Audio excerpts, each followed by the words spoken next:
안녕하세요. 8월 21일 목요일 매일 성경 말씀 산책.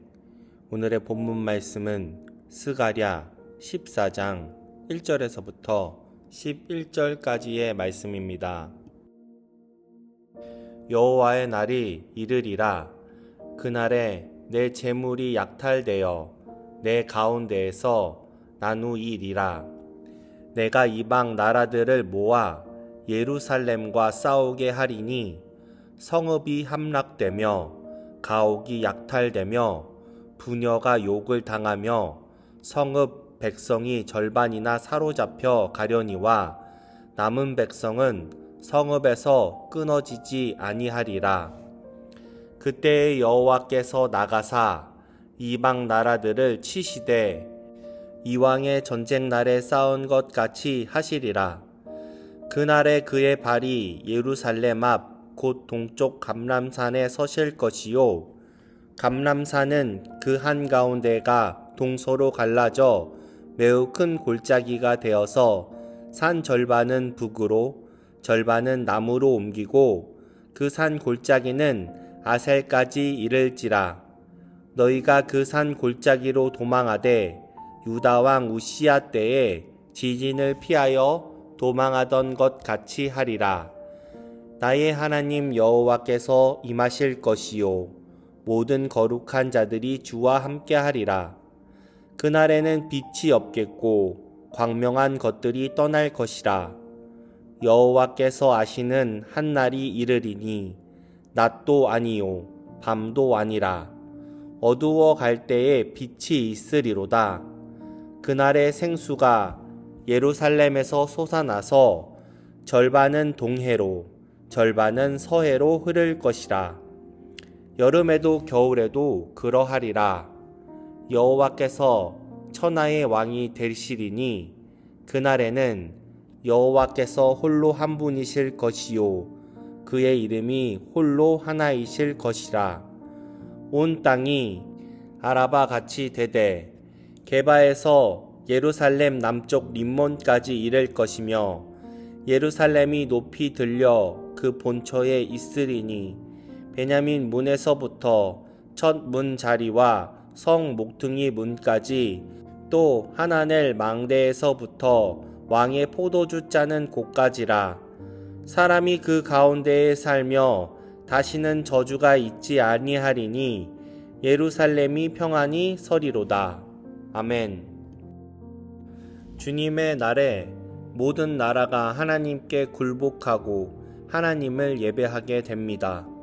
또 새 예루살렘에 속한 모든 것이 거룩하게 변화됩니다. 주님의 날이 온다. 그날이 오면 약탈자들이 너희 재산을 약탈하였다가 너희가 보는 앞에서 그것을 나누어 가질 것이다. 내가 모든 이방 나라를 모아서 예루살렘과 싸우게 하겠다. 이 도성이 함락되고 가옥이 약탈당하고 여자들이 겁탈당하고 이 도성의 주민이 절반이나 사로잡혀 갈 것이다. 그러나 이 도성 안에 나머지 백성은 살아남을 것이다. 주님께서 나아가셔서 이방 나라들과 싸우실 것이다. 전쟁 때에 싸우시던 것처럼 하실 것이다. 그날이 오면 주님께서 예루살렘 맞은편 동쪽 올리브산 위에 발을 디디고 서실 것이다. 그러면 올리브산은 한가운데가 갈라져서 동서로 뻗은 깊고 넓은 골짜기가 생길 것이다. 산의 반쪽은 북쪽으로 다른 반쪽은 남쪽으로 옮겨질 것이다. 그 산 골짜기는 아셀까지 미칠 것이다. 너희는 유다 왕 우시야 때에 지진을 만나 도망간 것 같이 주님의 산 골짜기로 도망할 것이다. 주 나의 하나님이 오신다. 모든 천군을 거느리시고 너희에게 오신다. 그날이 오면 햇빛도 차가운 달빛도 없어진다. 낮이 따로 없고 밤도 없는 대낮만이 이어진다. 그때가 언제 올지는 주님께서만 아신다. 저녁 때가 되어도 여전히 대낮처럼 밝을 것이다. 그날이 오면 예루살렘에서 생수가 솟아나서 절반은 동쪽 바다로, 절반은 서쪽 바다로 흐를 것이다. 여름 내내, 겨울 내내 그렇게 흐를 것이다. 주님께서 온 세상의 왕이 되실 것이다. 그날이 오면 사람들은 오직 주님 한 분만을 섬기고 오직 그분의 이름 하나만으로 간구할 것이다. 게바에서 예루살렘 남쪽 림몬까지 온 땅이 아라바처럼 평평해질 것이다. 그러나 예루살렘은 우뚝 솟아 있으므로 베냐민 문에서부터 첫 대문에 서 있는 지점을 지나서 모퉁이 문까지 또 하나넬 망다에서 왕실의 포도주 짜는 곳까지 제자리에 그대로 남을 것이다. 백성이 다시 예루살렘에 자리 잡을 것이다. 다시는 멸망하는 일이 없을 것이다. 예루살렘은 안전하게 살 수 있는 곳이 될 것이다. 여기까지가 오늘 본문의 내용입니다. 오늘 말씀을 통해서 무엇을 묵상하시나요? 오늘 본문에서 스가랴는 주님의 날이 다가오고 있음을 예언합니다. 그날은 예루살렘에 대한 대적들의 대대적인 침공이 있는 날인데 이는 분명 메시아 재림 직전의 상황을 염두에 둔 종말론적 예언입니다.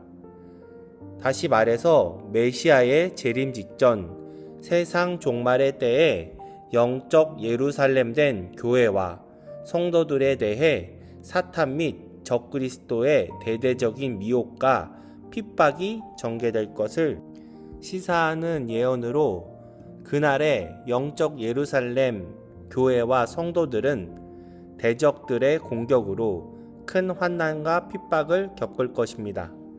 그러나 옛적 예루살렘 멸망 때와는 달리 이번에는 주님의 적극적인 개입으로 말미암아 예루살렘이 모든 대적들을 괴멸시키고 큰 승리와 영광을 거둘 것입니다. 스가랴는 그러한 사실을 힘차게 예언하고 있는 것입니다.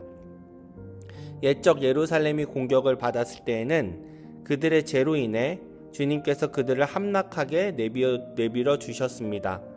그러나 장차 오게 될 종말에 펼쳐질 교회에 대한 사탄의 공격은 실패할 것입니다. 왜냐하면 이때에는 주님이 개입하실 것이기 때문입니다. 주님은 예루살렘을 공격하는 모든 대적들과 싸우기 위해 예루살렘 동편 감람산에 강림하셔서 그 산을 밟고 우뚝 서 계실 것입니다. 주님께서 감람산을 밟고 서시자 놀라운 일이 벌어집니다. 그 산이 갈라져서 골짜기가 생겨납니다. 감람산이 갈라져 크고 깊은 골짜기가 생겨나는 것은 대적이 예루살렘을 공격해 오는 큰 전쟁과 환난의 날에 주께서 자기 백성들에게 안전한 도피로를 제공하실 것을 뜻합니다. 6절 이후 스가랴 선지자는 세상 종말에 주께서 모든 대적을 괴멸시키신 후 실현된 예루살렘의 찬란한 영광을 예언합니다.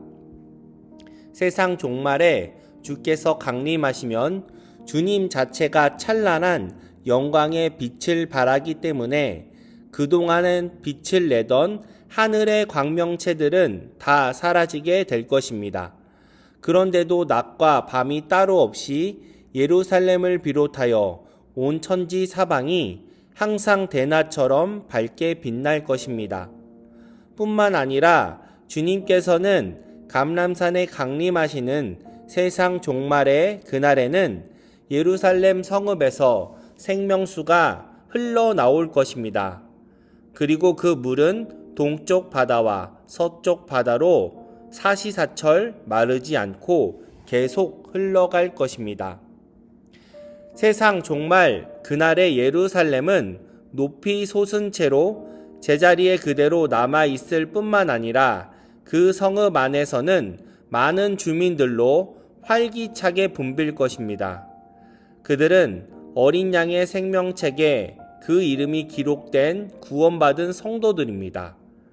그 성읍에 거주하는 예루살렘 주민들은 더 이상 저주나 재앙이 없이 오직 축복과 평강 가운데 영원토록 평화롭고 안전하게 살아갈 것입니다. 눈물과 애통과 아픈 것은 다 사라지고 빛나고 찬란한 영광 가운데 주님과 더불어 세세토록 복을 누리며 영원히 살아갈 것입니다. 오늘 말씀을 통해서 여호와의 날을 묵상합니다. 스가랴는 환상을 통해 앞으로 도래하게 될 여호와의 날에 대해 예언했습니다. 주전 586년 바벨론이 예루살렘을 함락할 때에 여호와께서는 그 전쟁을 두고 보셨습니다. 그 이유는 그 당시 예루살렘에 대한 침공은 예루살렘의 죄악에 대한 하나님의 심판으로 말미암은 것이기 때문이었습니다.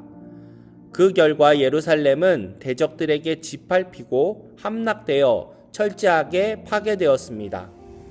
그러나 본문은 이러한 아픔과 심판 가운데서도 앞으로 장차 올 여호와의 날에는 여호와께서 대적자들을 심판하시고 당신의 백성들을 구원하실 것에 대해 이야기하고 있습니다.